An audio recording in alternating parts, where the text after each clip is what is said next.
Good afternoon. I'm Regina Brown Wilson, Executive Director of California Black Media. And today I want to welcome you to the California African American Education Foundation's second Water Series broadcast. Today's topic, we'll be talking about water affordability crisis.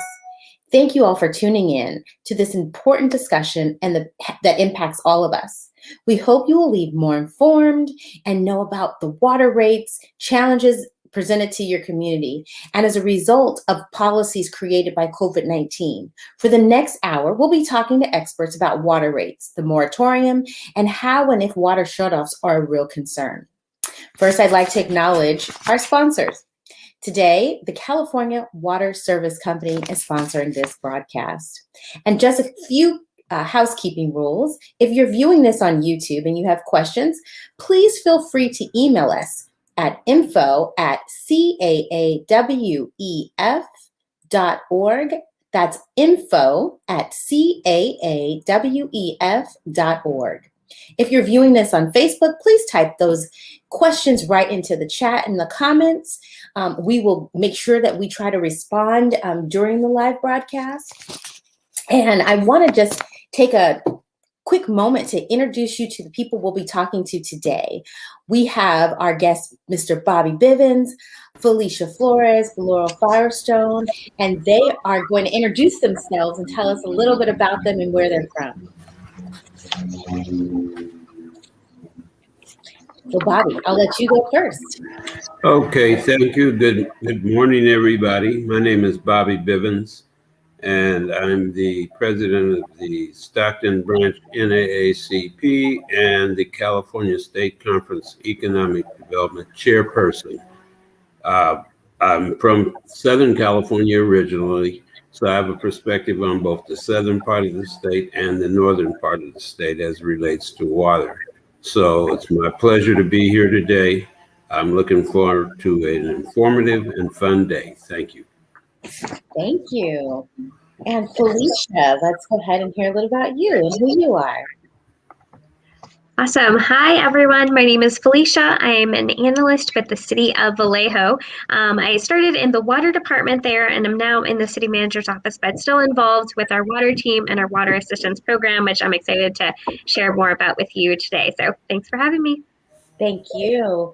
Laurel, let's hear from you. I hear all these fantastic things and all these accolades about your work. So please introduce yourself to our audience. Great. I'm really excited to be here. I am one of the 5 members appointed to the State Water Resources Control Board.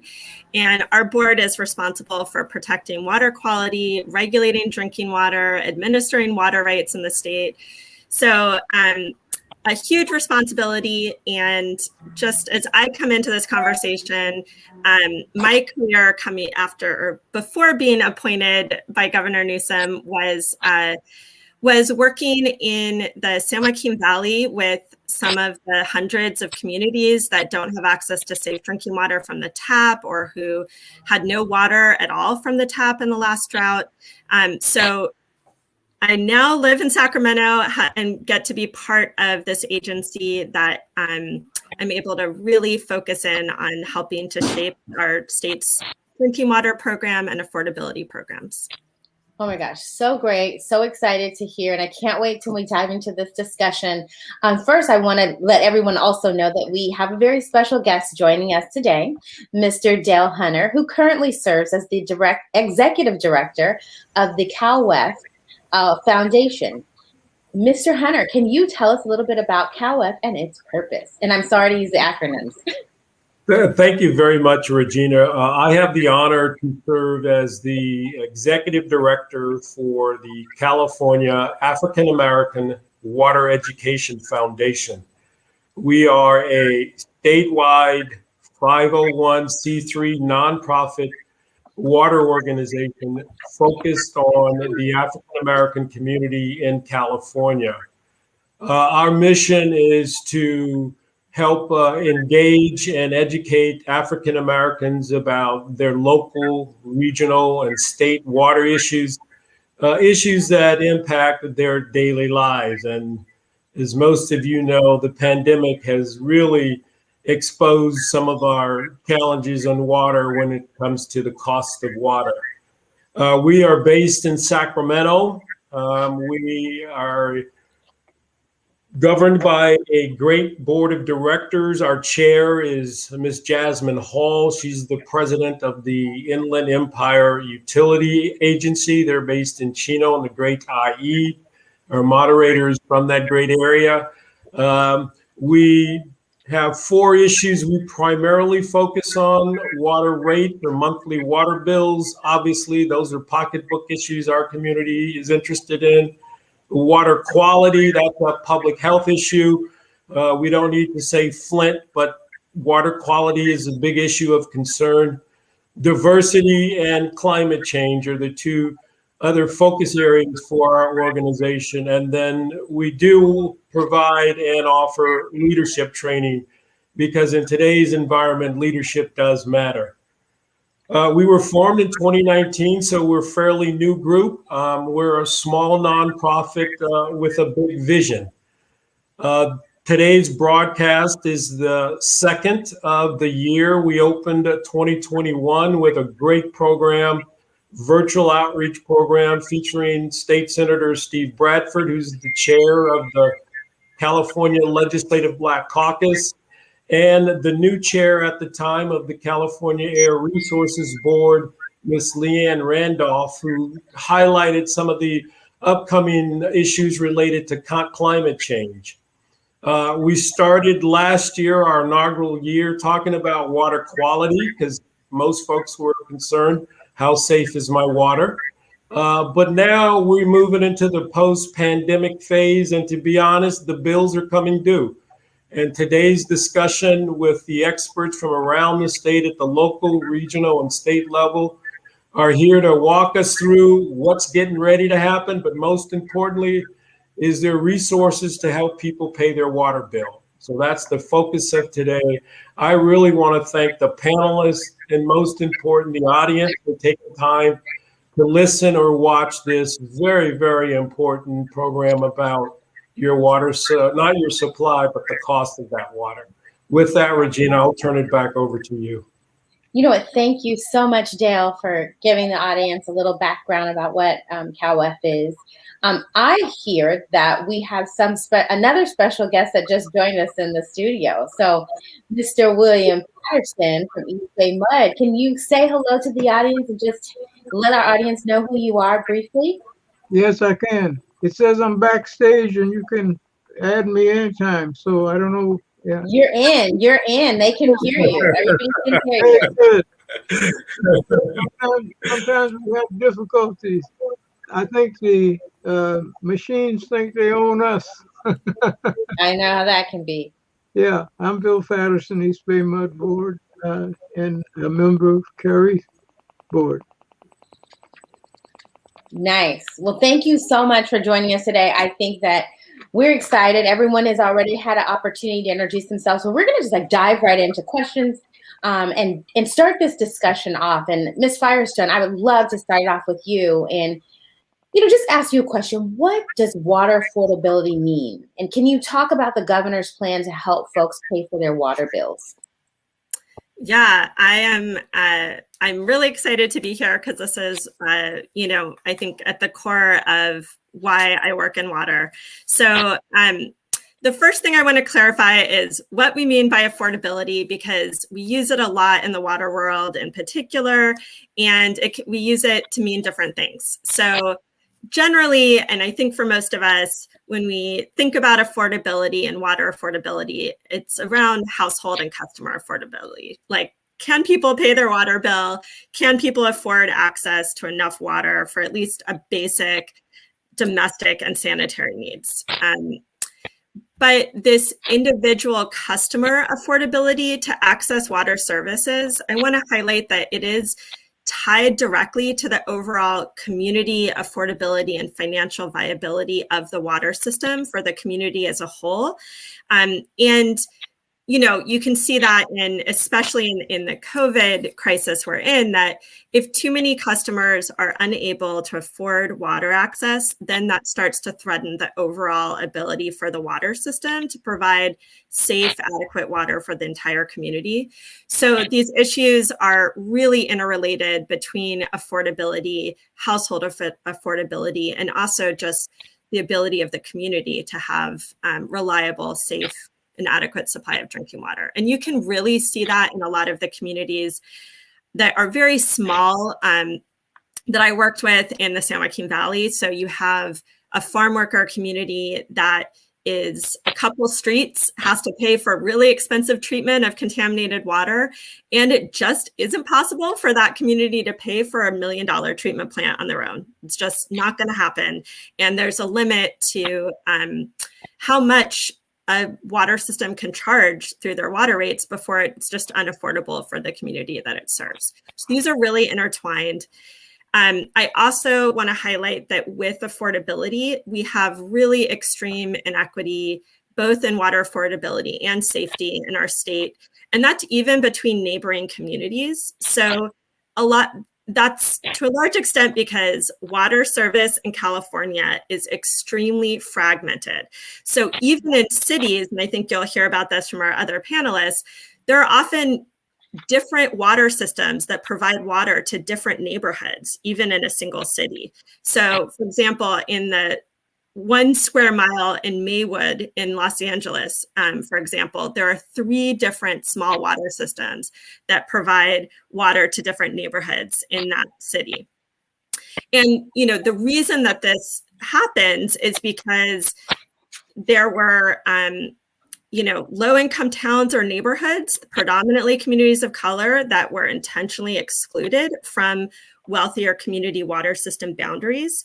And so now those low-income and disproportionately Black and Brown communities are stuck having to pay some of the highest water rates just to cover the cost of water, because there isn't that larger rate base to spread the costs over. So going back to even if you've got rates that are affordable to the overall community, there's likely some households that are unable to pay. And we really saw this most acutely in COVID because of the scale of the economic impacts. So through that crisis, we saw how important it is to ensure that there's some kind of individual customer assistance pathway for those that can't afford the standard water service charge. But in California, the vast majority of water systems have no local low-income assistance programs. Unlike things like energy, there's no statewide program for ongoing water rate assistance. And do you think that that's because people haven't come to, people aren't engaged at their local level, don't even know where their water is coming from, don't know their local water board or water agency to go to? Or do you think it's just the state just never focused on it and there hasn't been a outcry of pressure at the State Water Resources Board to just say, we need something that is just like this statewide, and we want you to put blanket legislation or support blanket regulations to do something that would create the affordability scale?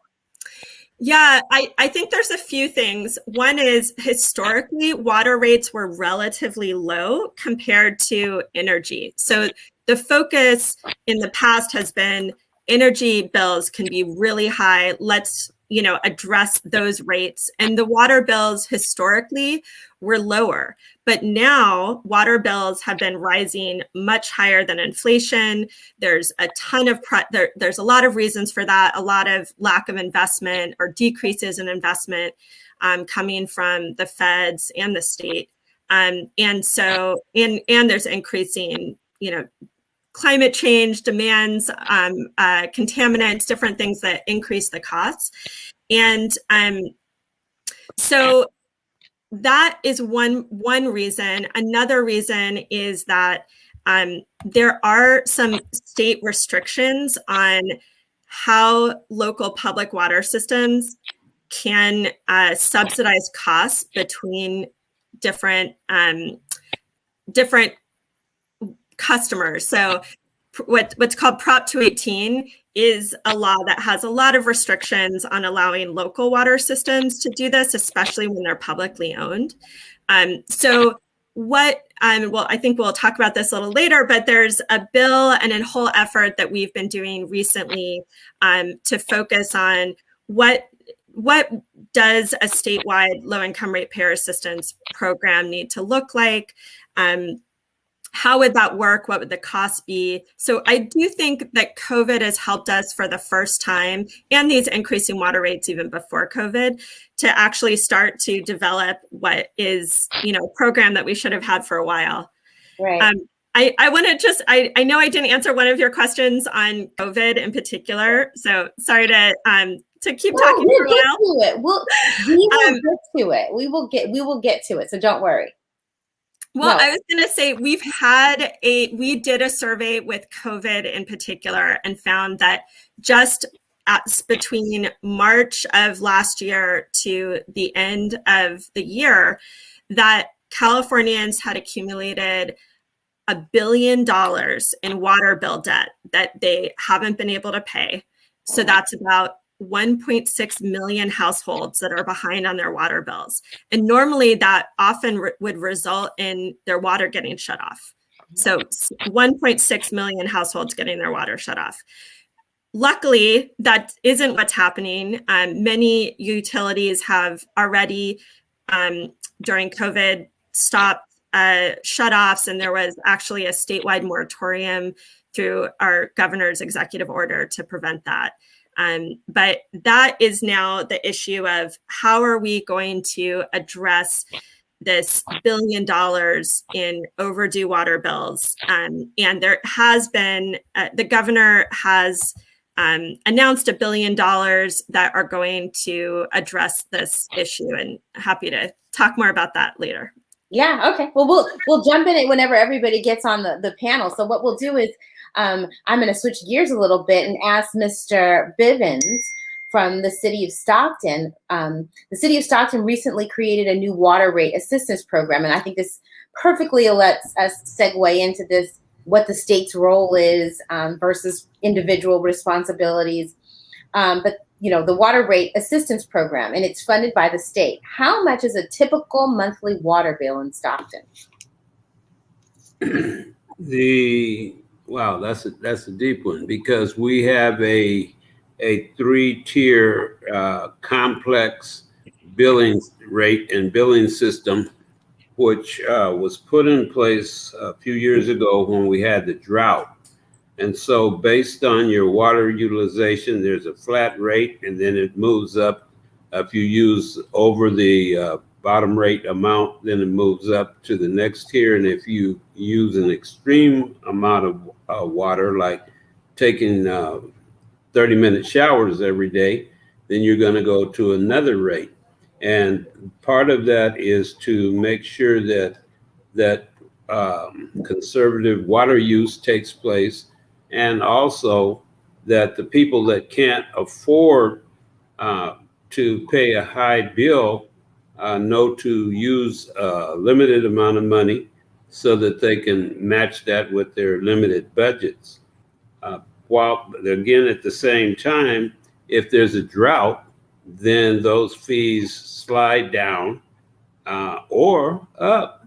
And if we're in a good water system or season where we had a lot of rain, of which we didn't have last year, then your water rates will be a little lower.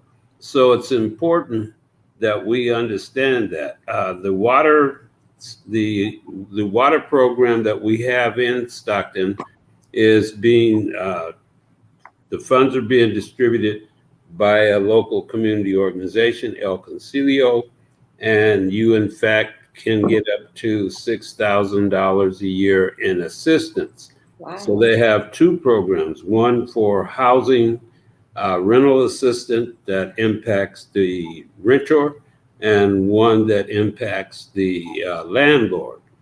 And that goes along with the water utility, and it's not specifically a water utility, but it's a utility assistance program.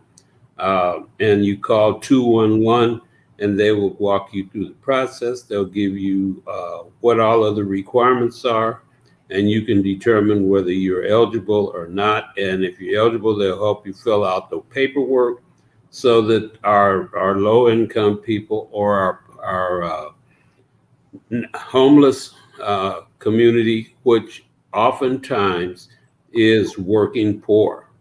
And so we have a lot of working poor here, so they can qualify for those programs to get some of their utilities taken care of, or the ability to buy food, those types of things.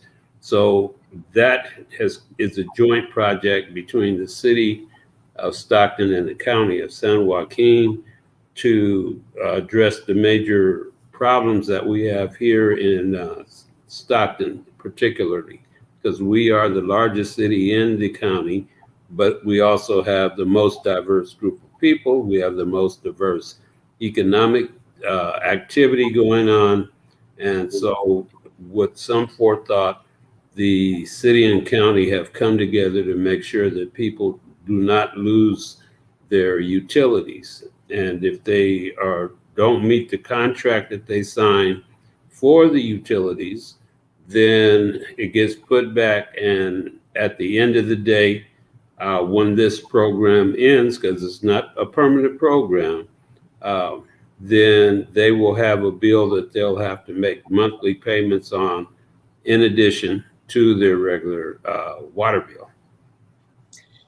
That kind of is, all these things tie in together. And so I think that is fascinating to kind of look at the fact that you have so many different tiers and different agencies, I guess, within Stockton. So I can see how it could be somewhat confusing for the community to know, and going to be able to go to one central place like 211 to get help makes a lot of sense. I know I think I want to look too now, because Stockton has had a lot of I want to say different folk coming from the Bay Area. Is that right? Like, are people doing that move? So you're getting a lot of these Oakland people, and I think it's a perfect time for us to bring on Mr. Patterson, who was an elected member of the East Bay Mud Board of Directors in Oakland.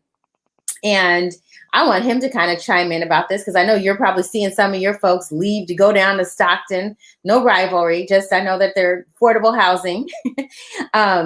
I want to see, Mr. Patterson, did you support the recent water rate increases at the East Bay Mud, and how much was the increase, and what will the money be used for? And I think this kind of probably ties all into what Ms. Firestone talked about, what Mr. Bivens kind of talked about, and then you talking about how Oakland has kind of done something different to, I guess the rate increase may have helped the infrastructure or ongoing costs to make water affordable or not.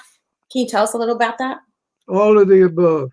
I think what we did at East Bay Mud, after many workshops, many meetings with the community, we pared down the recommended rate increase that was brought to us by staff, and staff was very helpful in doing this, to the most essential things that we needed to do. So the average increase on a 4% increase for water came to about $1.88. Above that, in some of the residential units, particularly those in the 50 percentile, it came to $2.24. So that's very low by what was recommended to us initially. And the principal reason for that is, some of you saw the kickoff of the president's message about infrastructure. It was filmed at my facility for water treatment in Oakland. That facility was 50 years old when East Bay Mud was formed. We're in our 98th year now, almost 100.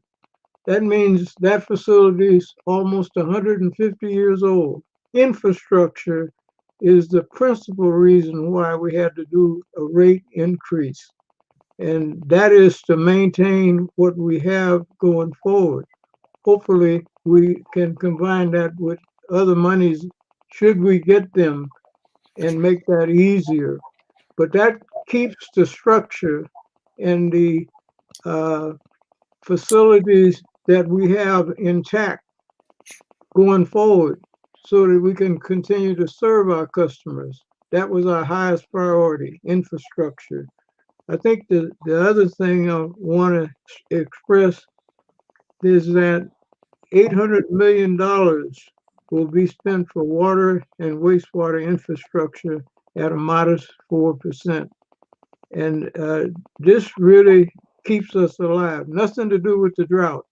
Drought is a whole nother thing in the mud planning. We plan on infrastructure related to current conditions prior to the drought.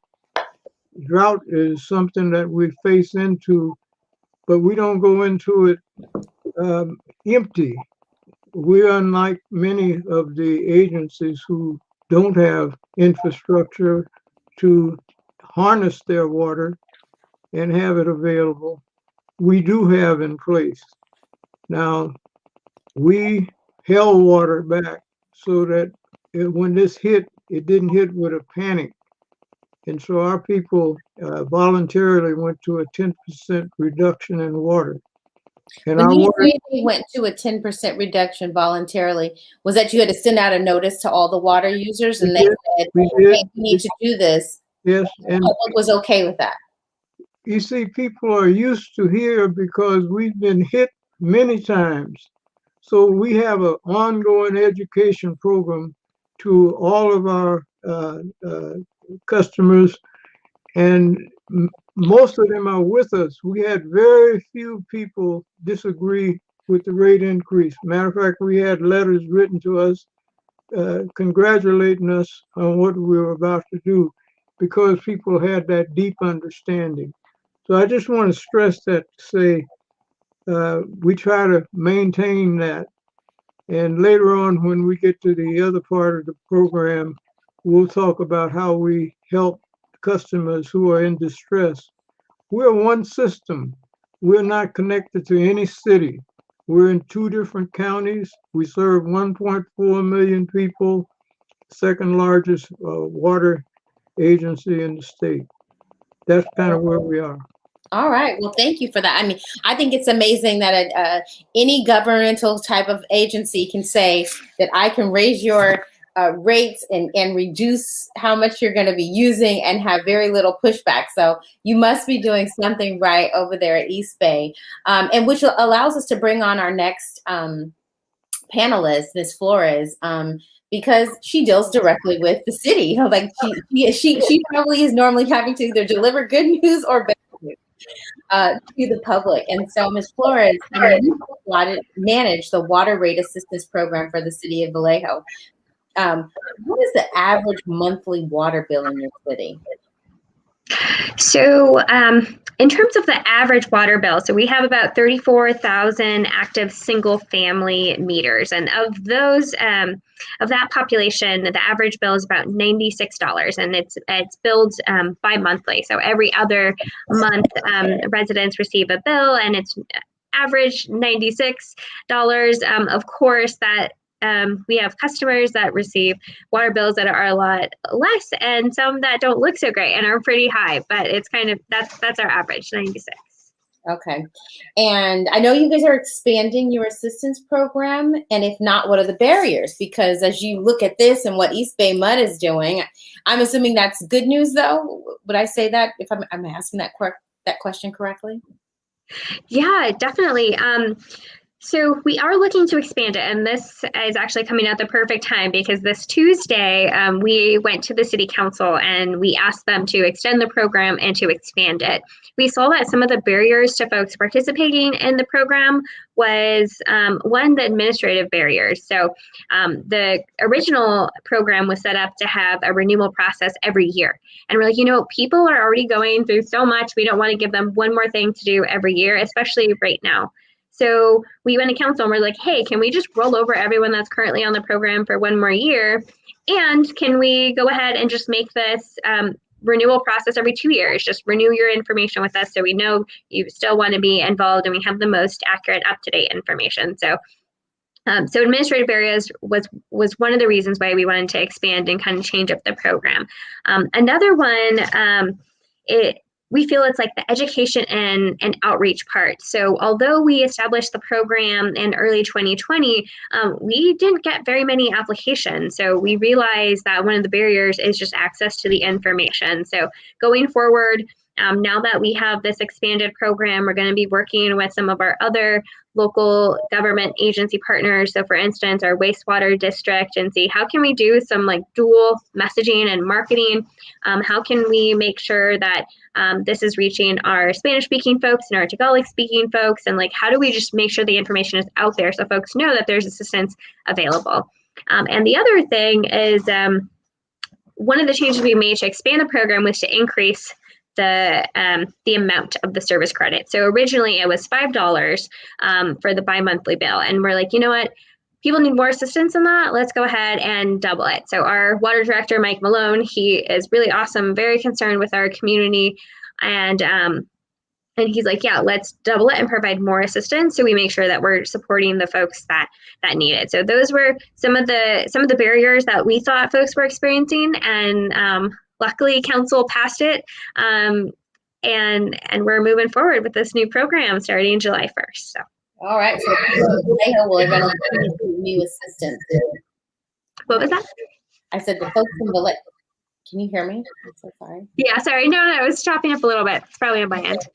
The folks in Vallejo are getting ready to experience some of these new relief effort programs. So that's exciting. Well, I want to bring everyone up to the panel, all of our panelists up so that we can kind of engage and have a conversation with each other. I think you guys tell me if I'm saying it wrong. I know I joked with you guys before talking about the most I've been doing with water is drinking it and bathing too, bathing and drinking. But I know the old saying, whiskey is for drinking and water is for fighting. So as we look at water, how important it is, the fights that happen over it, the infrastructure, it leads us to kind of want to have this discussion, I think, that Ms. Firestone was talking about ahead of time.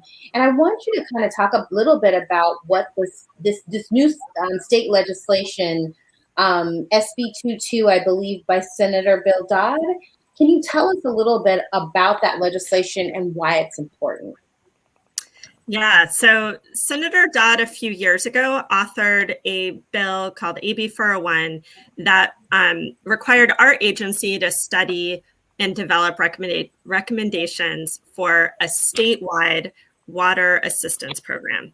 And through that study, which we finished and put out our report and recommendations about a year ago, the focus, I guess it's a year and a half now, just before COVID, what we recommended was that there were 3 different types of low-income assistance programs. One is direct water bill assistance, and there needs to be statewide funding for low-income customers to get direct water bill assistance. We also need some kind of crisis assistance program, and that's similar to really what we're talking about with COVID, where people are really behind on their water bills and are in crisis and need immediate assistance to get to, especially to ensure their water doesn't get shut off. And then there's also folks that are renters and pay water bills as a portion of their rent. And so that's a sort of different component or way that we need to make sure that assistance is available. So we estimated that the cost of that would be about $6 billion statewide. And the idea is that it would really serve the same population that we already serve through our energy programs, our CARES program. So that's about 4.3 million low-income Californians. What the SB 222, the current bill by Senator Dodd, is now building on that to actually develop, finally, a low-income ratepayer assistance program. So, it's a brand new program to start at the state level. We're talking a lot of money.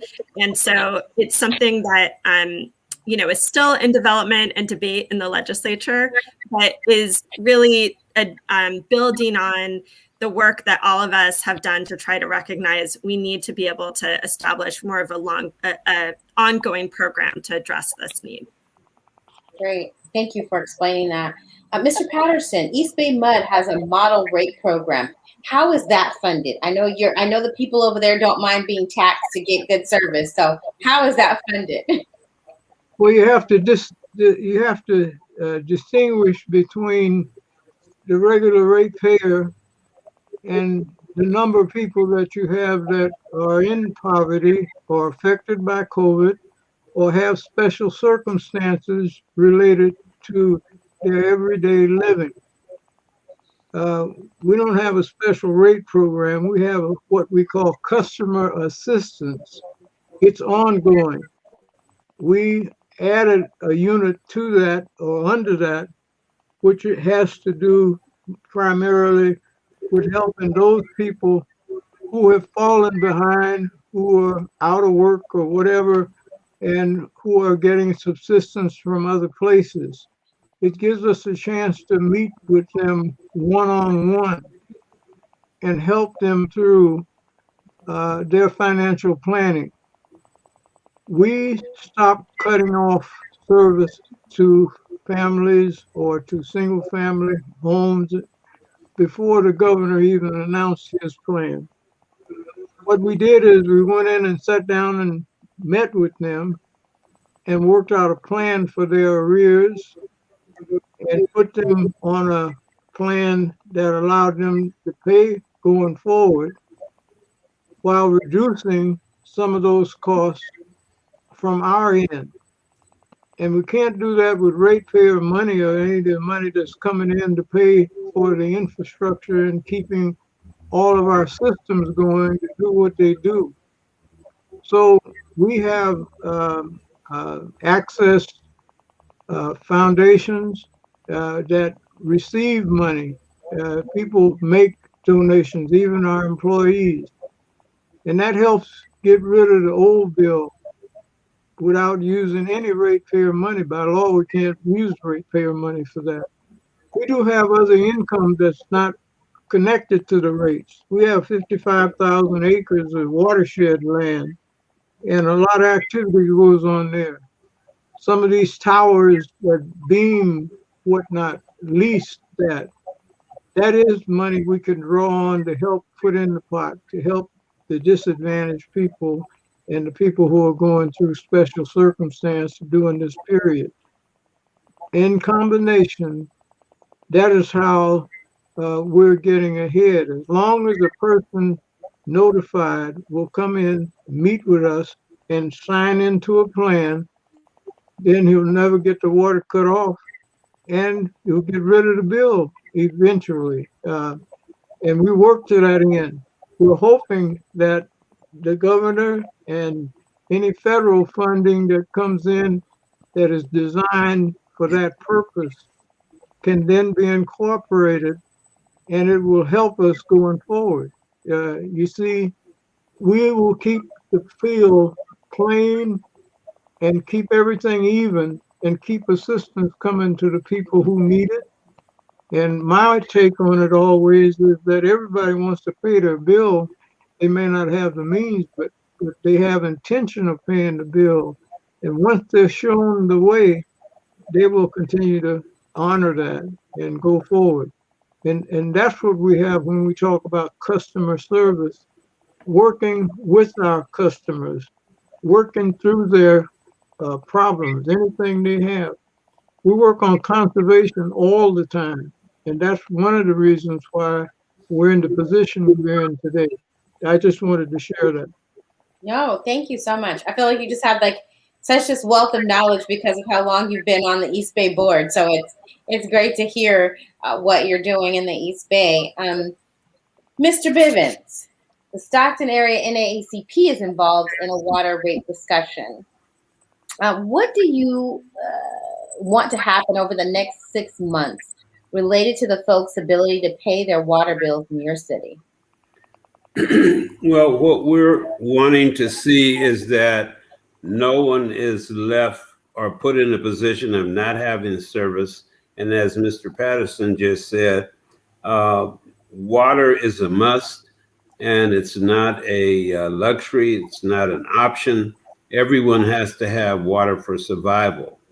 And so one of the things that is taking place. The Board of Supervisors in their budget meetings yesterday talked about setting up a fund, and it's a one-time deal. It's not continuing monies coming in to be able to meet some of these needs for people within the county. And because they did not have to spend money on law enforcement during COVID, they were able to legally save about 70 million, actually $200 million, of which they were able to transfer over into the general fund, and they have the flexibility of doing different kind of things.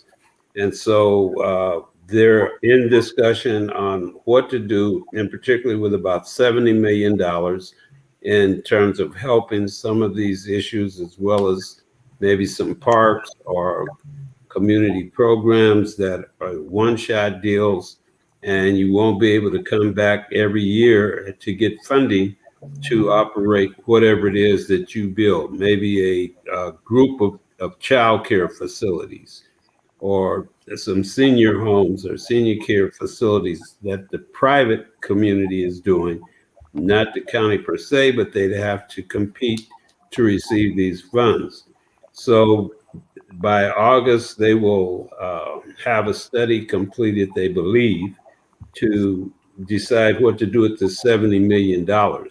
So the one question I raised with them is there going to be, other than the high level input from the boards of supervisors and the department heads, is there going to be community input? And we certainly want to be a part of that community input and outreach, so people will have an opportunity to share this information.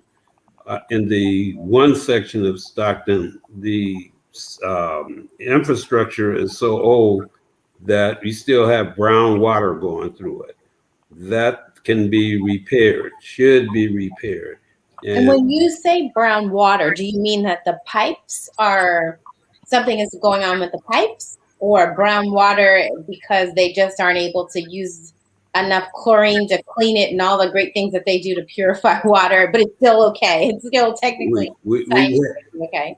We've had literally both of them, and the water looks like iced tea rather than plain water. So if you're drinking water that looks like that, it has a serious impact on the people in that community. And so those issues are being addressed, have been addressed, and they're in an older section of town. And needless to say, the majority of people that were drinking this water or having to drink this water are Black and brown people. So we also, along with that, part of the study is on the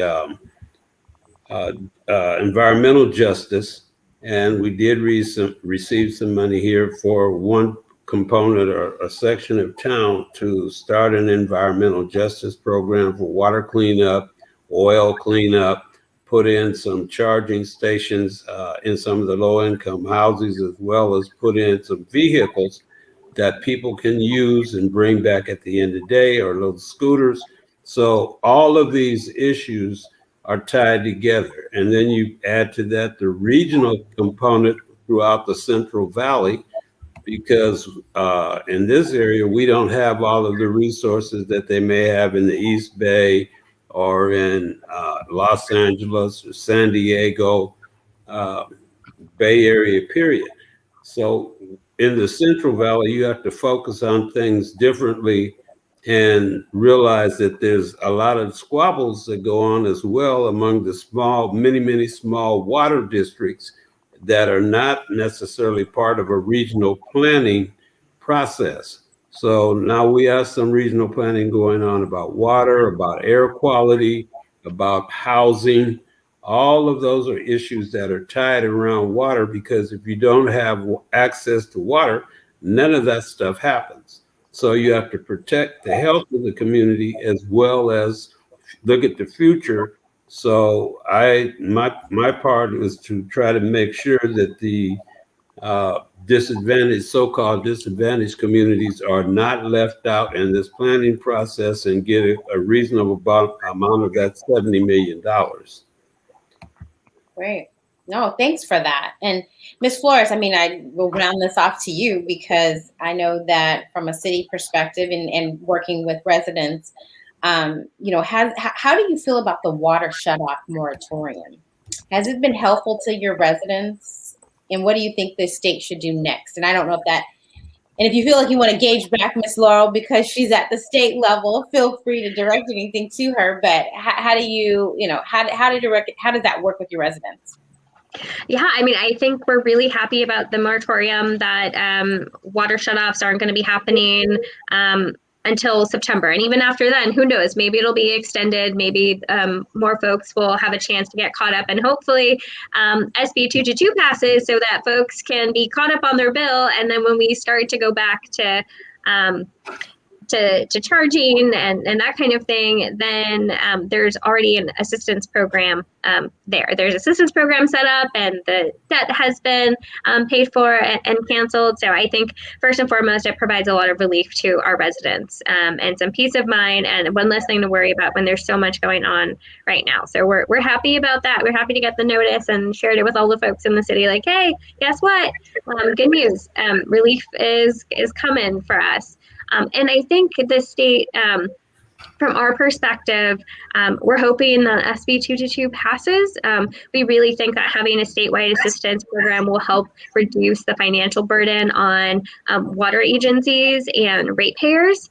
And there's an opportunity cost with all of this. So yes, we're providing service credits to residents that need the assistance, and we want to continue to do that. And if we had help to cover some of those expenses, then that means we have some extra funds to use on infrastructure. And you've heard Mr. Bivens and Mr. Patterson talk about, like, we have some old water infrastructure that need attention. And if we're able to put more funds towards infrastructure, then hopefully water will continue the rates will stay steady and we won't have to do increases because we'll have infrastructure that works and is maintained and that is efficient, and we're not having to do emergency repairs or as many replacements.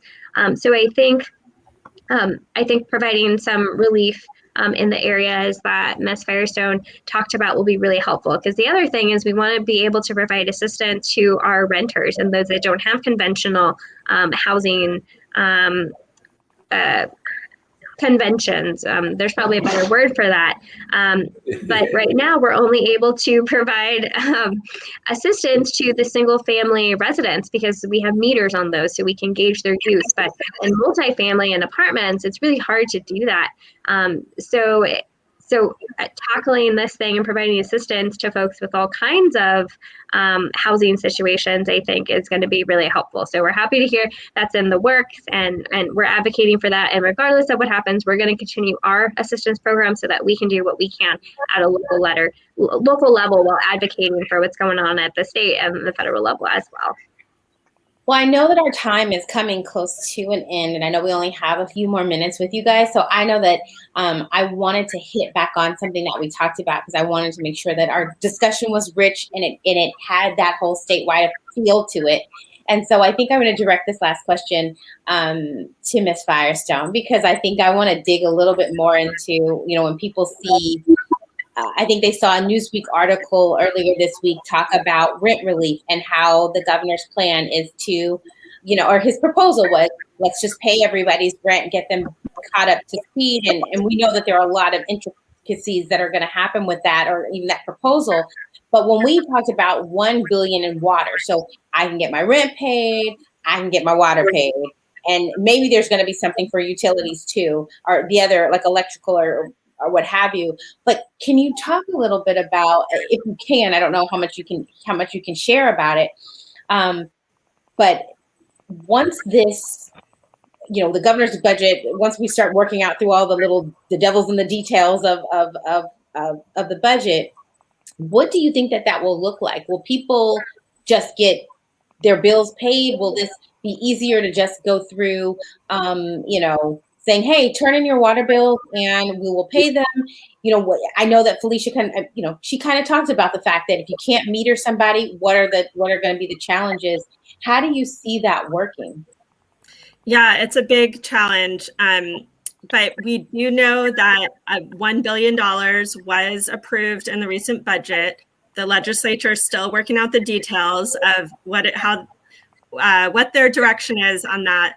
But what we're hoping for is really the most flexibility to make sure that we can get the money out quickly and get it to the highest needs and make it easiest for customers to be able to get this funding. Ideally, what we're looking for is to be able to provide funding directly to water systems to just clear their customers' debt and not require customers to have to apply and provide more information and show that, I don't know what, but have a big application process. We want to make this as efficient and quick as possible.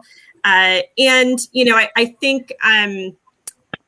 we're hopeful that $1 billion could cover all the debt out there, but we don't quite know yet. And that will be a challenge to navigate.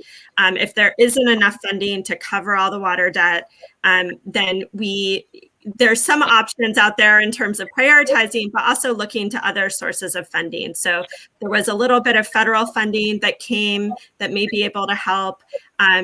And, as you said, most importantly, this particular pot of funding is for water bills. If you directly pay your water bill, if you pay water as part of your rent and you're behind on all of that, on rent, including water bills that are part of that, then really the rental assistance program is how you're going to get that relief, because that's all tied in your rental bill.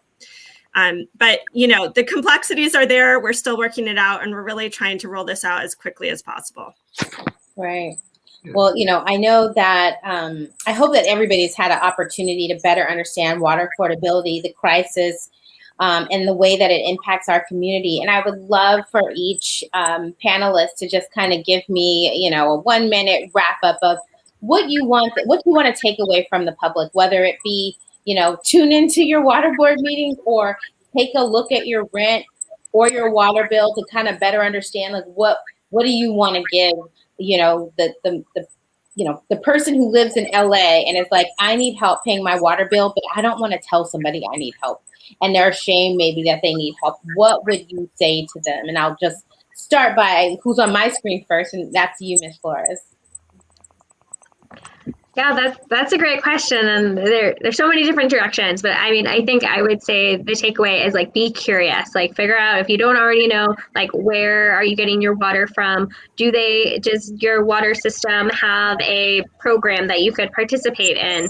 Check with the county. Do they have any resources for rental relief or anything, so that you can take advantage of those other programs? There's so many programs available through the New American Rescue Plan Act. So it's get curious and see what's out there and what you could potentially be eligible for, and see what's out there, because you're not alone. There's a lot being done at the local level, at the regional level, at the state level, at the federal level. So help is definitely out there. So stay curious and keep your eye out and do your research. There's some help coming. Thanks. Laura? So I can't help but saying that everything we do, each of us, to prevent pollution, to conserve water, helps cut costs or reduce costs so that rates don't have to increase as much. But really, I hope that with the crisis that we're in, that we can use this as an opportunity for all of us to really build better equity into our water rates and funding programs as we recover from the pandemic, and also just reduce the barriers to ensuring that everyone that needs it can get assistance that they need. This is a good opportunity for us to start to do that better. Thanks. Mr. Patterson. I just wanted to say, despite all of the assistance that is being rendered and the attention to people who are in homes and in multi-family situations in apartments and whatnot, we have gotten our arms around that problem and are working with it intensely at East Bay Mud. My concern is what I said to the governor's staff back in 2019. Housing. We have so many people who they don't have a meter. There's no way to reach them They're under the freeways. They're in encampments. They're all over the place. We have got to somehow get the focus of water relief and housing together, because if we don't help the homeless, you see that cavern back in 2019 in my ward had 2,500 people coming to the district for help. It has grown to 3,000 despite the fact that we have converted some of them and brought them back in and helped them. So it is growing, and we got to cut it down, and that's the one we need to really look at, how to combine the housing money with those homeless people and get them back on the tax rolls. California is missing millions of dollars by not having them registered and on the tax roll. That's my final comment. Well, I love it. You're like, let's help them become better taxpayers or ratepayers. I love it. And Mr. Bivens. Yes, I think I'd like to say that since I'm in an area with multiple providers, that the folks, they have to come together, and the message has to be the same from each agency, and some of their processes and deliveries of information to customers needs to be a joint effort that goes out to everybody in the community, along with distribution of information and where assistance can be found in our communities, and including in the unhoused community, with information being distributed. Some of that goes on, but then there's always a reliance on the community-based organizations, but the utilities and those folks that are looking for assistance want us to do it for free. And so I say, while they're being paid, we should be paid. That's one. Secondly, that we must take into consideration people of color, because they're the ones that are most affected by these increases and the lack of service and the lack of concern oftentimes in the community. So we need to take care of everybody so that everybody can definitely put money back into the pot. So thank you for having me today. Oh, thank you so much. And I know that the founder, Dale Hunter, I don't know if you have any last words that you want to leave with the audience or the panelists. I have two words. Thank you to the panelists. Thank you to the audience. And for those listening and watching, engage. This is a real issue. There's help on the way. We should be worried about water bills. This is California. I think what we heard is there's help on the way. Let's move this off of our list of concerns in a post-pandemic world. Thank you so much, panelists, for helping us understand this. Well, I just want to take the time to thank everyone for tuning in, and thank the panelists for coming to share about your expertise, the things that are going on in your city and the things that are going on in the state that help us just synthesize what's happening with water affordability and the crisis in California. With that, I want to thank everyone, and I hope that everyone has a wonderful day, and we'll see you next time. All right.